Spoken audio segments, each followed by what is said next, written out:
Okay, in this movie what we're going to do is we're going to set up a walk cycle. And as part of the,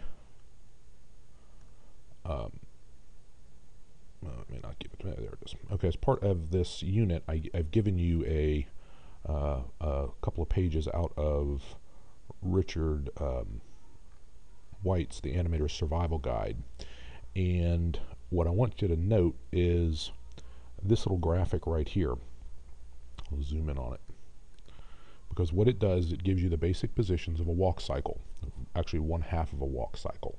Because there's the other foot as well. Now what he's done, he's done a good job of coloring in the back foot. But you can see what's going on here. First off, you've got your contact pose. He calls it the down. I call it the impact pose. You've got the passing pose. Then you've got your up pose. And then you go to your contact. Now, depending upon your posing, these positions can look very different once they're put into a walk cycle. Also, the timing can affect the disposition of the walk cycle. But anyway, we're going to go ahead and get right into it. I'm going to do a foreview. Now I've got my selection buttons all squared away here, and I notice my COG is a little out of alignment, which isn't good. So I'm going to zero that out. It's in the rig that I gave you. All right. Now we did the exercise where you stand with the feet, shoulder length, and try to raise one without shifting your weight, and you can't do it.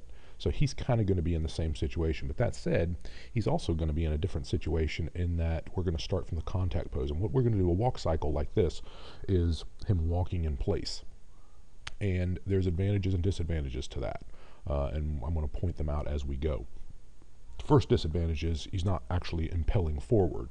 And once you start walking forward, the whole cycling thing doesn't necessarily work out because his feet have to remain planted, and you're not seeing that. But we're doing the cycle to see, because number one, it's something that's used in industry. It's used in games quite a bit, but it's also used in it's something that we can use as kind of a test bed that we can hang different poses on to see what they do. So what I'm going to do first, the difference now. Up to now, we've been layering our animations. What we're doing now is we're going to pose them. And so there's a different methodology that we're going to use. First off, most of the time we're going to take a generic walk cycle of about 30 frames. That's 1 second. Okay? I'm going to set my end frame to 30, and I'm going to set my first frame to 1. Unfortunately, it still stays at 0, so you want to make sure you're at 1. Next thing I'm going to do is I'm going to press my all button to select all my controllers, and I'm going to hit S.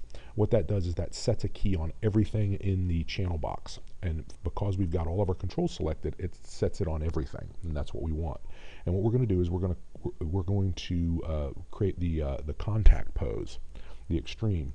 And to do that, the first thing, anytime you've got a biped with feet on the ground, the first thing you're going to do is you're going to move the COG. You're going to do something with it. You can just take it as from the top view. I'm going to rotate it so that his hip is going to be forward, because this is the foot that's going to come forward. Now in the contact pose, his legs are quite a bit apart, although you don't want to lock out the IK. They're fully apart, and the hips are heading down. You can see we're going to go from the opposite direction. Basically, the front foot is going to be more straight than the back foot, so we'll do that kind of arrangement. Now, the other thing we're going to do is we're going to raise up, we're going to rotate up. Now, unfortunately, he rotates from the ankle, and there's a couple of good reasons why we do that, but that's the way it is. And then I'm going to do the toe tap up and down, kind of so that his foot has a little bit of a slap. Now, the back foot, I'm going to raise the heel. How much you raise the heel really doesn't matter. And I'm going to move him back so that the back foot is a little bit bent, but not a huge amount. And then last thing I'm going to do is I'm going to put these feet together, because when we walk, we don't walk with our feet straight up and down. We walk on a line. And in fact, if you look at models, runway models, they will walk on a line. Actually, they'll almost cross over. Dancers will cross over. And in fact, if you look through that chapter, you'll see a very interesting walk that a ballerina, and she's stepping way across, which is kind of interesting. All right, so that's our first pose. Now what we're going to do is we're going to copy it to frame 30, and the way we do that is we select all of our controllers, and I'm gonna middle mouse drag over to frame 30, and I'm gonna hit set. Now what that does is that that sets the key pose. That's the way we copy a pose from one frame to another. Next, I'm going to go to frame 15, and now this is the tricky part, because what I'm going to do is I'm going to mirror this pose, and I'm going to start with a COG. All right, I've got a rotate Y of -15. I'm going to do a rotate Y probably around +15. Doesn't have to be exactly the same, but you'll find that changes the character of the walk too. And I'm going to move this foot back. Zero out the toe up and down. I'm going to zero out the rotates, because it doesn't need to be rotating. And I'm going to raise the heel. Like just about so. I'll move it back. About right there. I'm going to grab the left foot, or the right ankle, excuse me. Use my button to do that. Notice how it's kind of hard to find, so I could rotate around and click on it, but I'm going to do it this way. And I'm going to move this foot forward, drop the heel, rotate it, raise that up, raise my toe tap up and down.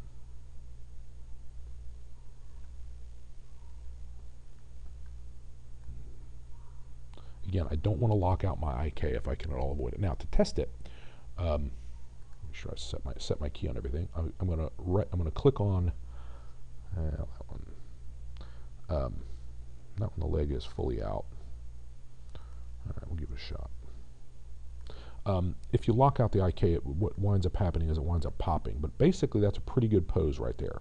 All right, that's a pretty good pose. Now, what I'm going to do next is I'm going to, by the way, if you make changes to one pose either at 30 or at 1, then you've got to copy it over to whichever pose you use. Now, if I go to frame 4, which is where my next frame, I'm not going to get much there. The feet are going to move, and I don't want that. So what I'm going to do is I'm going to middle mouse drag to 4, hit my all button, and set a key. And what that's going to do, that's going to create our impact pose. So next thing I'm going to do is I'm going to click, and that's the first thing I do. I'm going to move the COG down, and I'm going to rotate it, and more importantly, from the front view, actually that's a little much, I'm going to move it over, okay? I'm going to move it over so that it's over this front foot, because that's the foot that's going to be bearing the load. I'm going to zero out my rotations, okay? And I'm actually really going to move that foot back in space. Now, how far he drops down, might be an indicator of how heavy the foot is, how heavy his foot is. I don't know. There's many different ways of doing this. Now, in this is where the foot, you literally transfer weight off of the back foot. So what we're going to wind up doing is I'm going to zero out the heel up and down, and instead I'm going to use the toe to heel. Well, no, strike that. I'm going to leave the heel up and down, and I'm going to push this back. Again, we'll see how that looks. See, now what you're looking for is the weight being all on the front foot, okay? And that is your that's the impact pose. And you can see how it works just by scrubbing through the animation. Now, next, I'm going to go ahead. I'm going to build my passing pose at frame 8 from this pose. So I'm going to go to frame 8, select my all button, and hit set. That's the key. Select all the controls, hit set. That sets the pose. Now, in the passing pose, one foot literally passes the other, and it is the pose where you get the character of the walk. Now, in this pose, the COG is no longer rotated. It's basically even, but it is rotated from the side. And again, the load is bearing here. And if it were a feminine walk, I'd be really out to the side. I'd move it way far out to the side, and basically he'd swish when he walks. Now, the placement of the back foot is actually kind of important, because you can do that's the pole vector messing up when it flips. What's tricky about this is, in this case, we're now rotating from the ankle. We're going from no rotations on the ankle to a lot of rotations on the ankle. Okay, so with that in mind, what happens is, let's take a look and see how the foot is going below the the floor. We're going to have to deal with that. Then it's deal withable. It's not like it's impossible, but it's just something we're going to have to put in an intermediate key there on that. Okay, now here's the nice part. We built these first three poses. At frame 14, we almost have our up pose. If we've done it right, we almost have our up pose. I said 14, I meant 12. At frame 12, are basically we're up. So I'm going to select all and set my key, and I'm going to rotate him up. He's going to start to come forward, which is what's going on here. That's very good. And I'm going to raise that foot up. Now, one thing you might want to do is uncheck the ability to select joints and geometry. I'm going to raise that foot up like so. Flatten the toe tap so we don't have that. And I'm going to rotate it. And he's also going to come up. This is where the hips are at their highest point.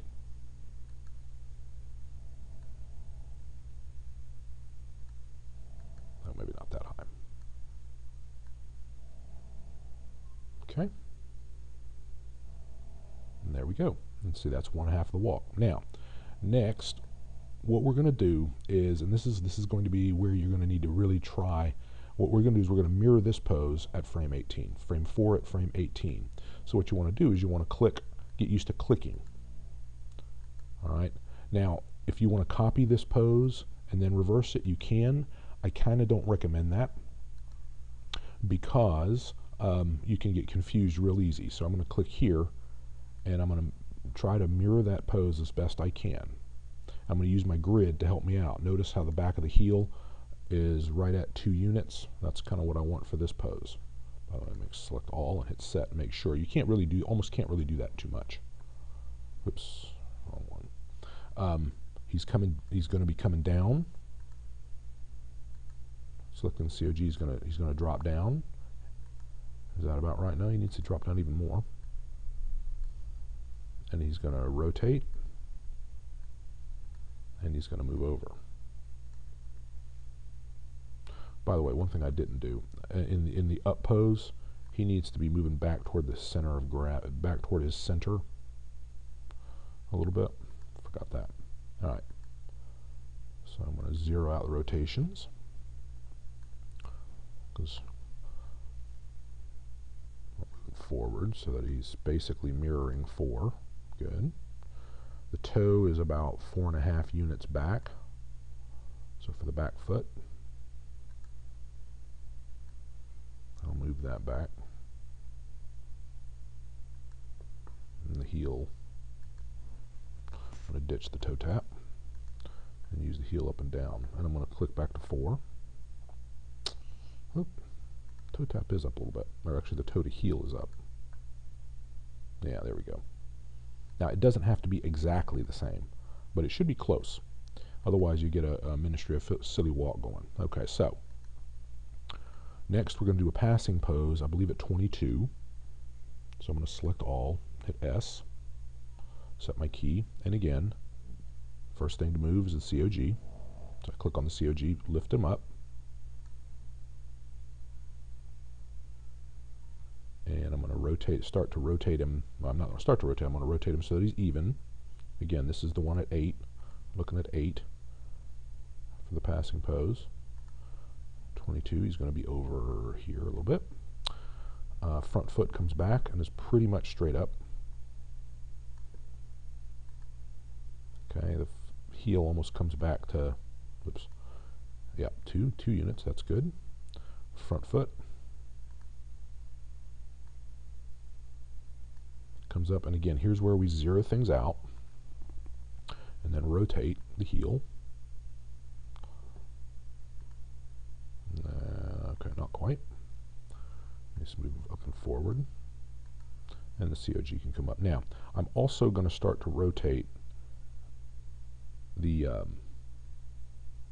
start rotating them back to the center. I'll do that over here too. That's pretty close. I can live with that. All right, so at 22, and now once again, if we've done everything right, we advance to 26, and we've almost got our up pose. So I'm going to select all, hit S. I'm going to rotate him up, rotate the hips up a little bit. Then I'm starting to move him back, which is good. It goes up. Flatten out the foot. In fact, I'll flatten out all the rotations and just rotate him in X. And again, I'm going back to 12 and taking a look.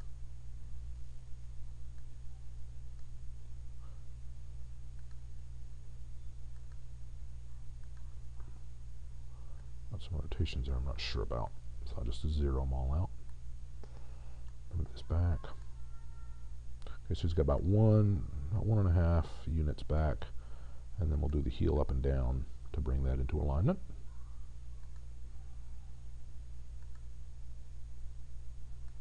I can probably rotate him a little more.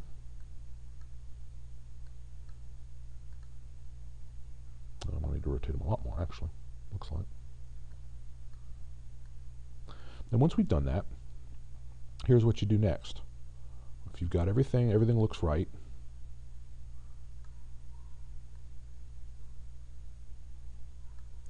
Change your playback end to 29. I'm going to hide that last key. Go back to the beginning and hit that walk button, and you'll see him walk. You can see him from different angles, and that's congratulations. You've made your first walk. Oh, let's correct something here. Let's correct this heel here. And the way we're going to do that is we're going to lift that foot up a little bit. Looks like it's coming off the ground. And I'm also going to flatten the heel. And I'm probably going to rotate it a little bit. What I want to do is I want to make it look like that toe is lifting off the ground. All right, and that's between the impact and the passing pose, right? So I'm going to do that over here too.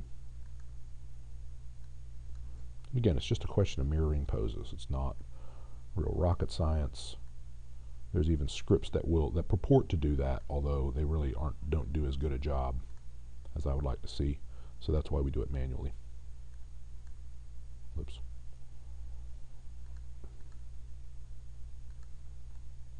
Delete. I accidentally put the key at 19, so I just select it, right click on it, and put delete, or just go to it. All right, now take it back to the beginning and go boom, boom. There we go. And now we've got a walk cycle. We've got a very simple walk.